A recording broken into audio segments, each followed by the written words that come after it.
In this video, I want to show you how to reset your Apple AirTag 2. There's two different steps. Step number one is, well, we need to disconnect this AirTag from your Apple account. So you're going to go on your iPhone or iPad and open the Find My app. Once you're over here, you're going to tap on Items. And you're going to tap on your AirTag. Then you're going to go down, more down, and select Remove. Then you're going to tap on Remove and confirm by clicking again on Remove. As you see on the bottom of your screen, it will ask you if you want to connect it, because right now this AirTag is not yours anymore. It's not linked to your Apple account. But we are not done yet if you want to reset it. Next, we need to open so we have access to the battery compartment.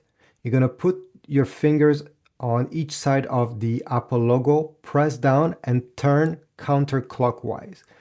Your fingers needs to be clean and don't have much oil so they don't slide. And at the point, this lid will simply unscrew. Next, you're going to remove the battery. And we need to put it back 5 times. Let me show you. 1,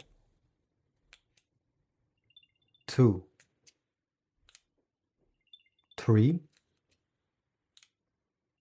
4, 5. And after 5 times, put back the lid. Press the same way you did before. And now rotate it clockwise. It may be a bit hard again. Okay, I think I did it. The lid is locked. Take your new phone, or could have been the same phone, bring it closer to the AirTag, and you should get this window appearing, prompting you to connect it. If you don't see this appearing, I suggest you turn off your phone and you turn it back on. Then you'll be able to connect the AirTag and set it up as a brand new one. Thanks for watching, subscribe, like, and don't forget to comment down below.